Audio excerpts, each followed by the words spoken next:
Hey, Billy, question number 3. Hey, Nick and Dr. Billy. Thanks for the time you spend on the podcast. You're both brilliant. Short. How do you manage big feelings when a situation is entirely reliant on the child following a reasonable request? Can I be assertive with my child?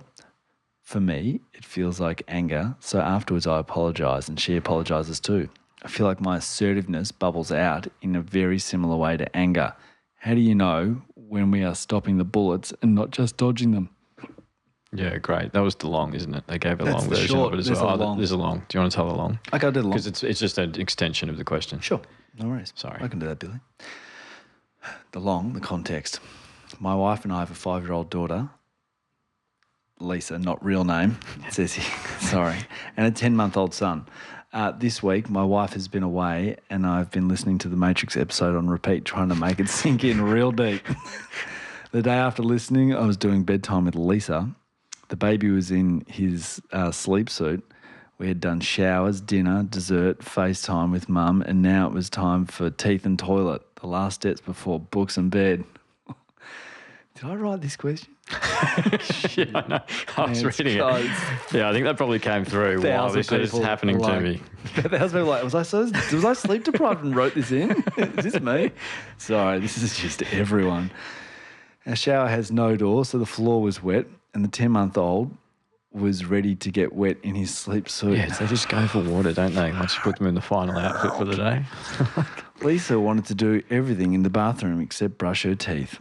And I mean everything. I was holding the baby who had turned into a death-rolling crocodile, desperate to play in the water. I was repeating the request to Lisa and explaining the situation to her. Lisa kept finding other things to do. I ended up snapping at her, which she finally responded to. How do we slow down time in these moments and stop the agents from dominating us? Thank you. Yeah, I'm glad a few people, because I'm always worried that I haven't put it together well, the concept. No. But I was like, yeah, hopefully. Anyway, so this is different. So there's, in short answer, be curious. That's how. Like, check my own emotions, all that stuff, but be curious what's going on here. There's often 2 different things that are happening here. Yeah.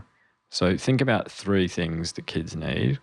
The thing that parent is trying to provide is boundaries and expectations. And the kids actually need them to feel safe and secure in the world. They do. Yeah, but what else do they won't ask? What else they need is they need an expression of emotions and they need autonomy and a sense of competency, especially in this age. So it'll be one of those 2 things, I reckon, that when we're struggling at that time, you're tired and you're distressed and you need to express your emotions.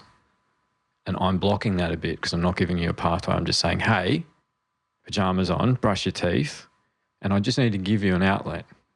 I need you to have a valve that lets go and says you're tired. And that we need to connect with that, validate that, express that before we get to it. 100%. I know you know this, but mate, I can say that is so hard, that part.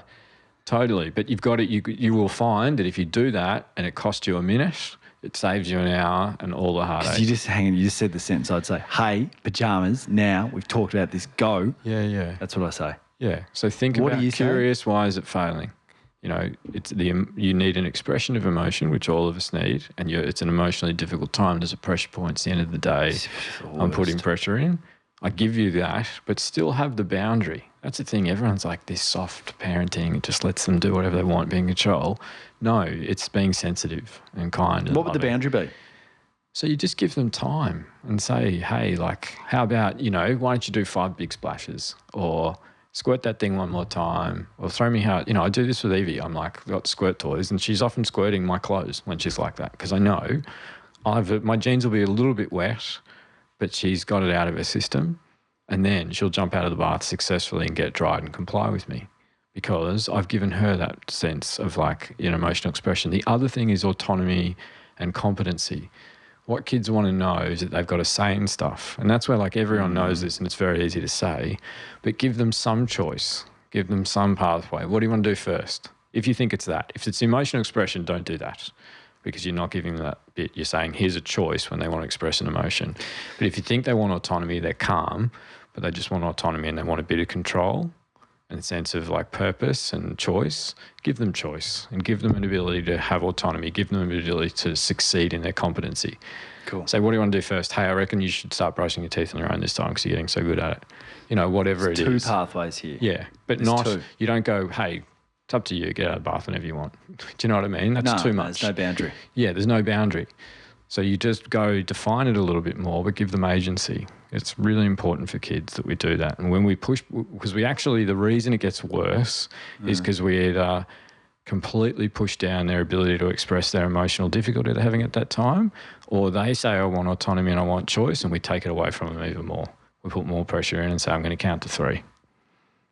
Or if you don't do that, you won't be getting this tomorrow or whatever. And you're just worsening the situation because you're saying you want to have some sense of control and competency.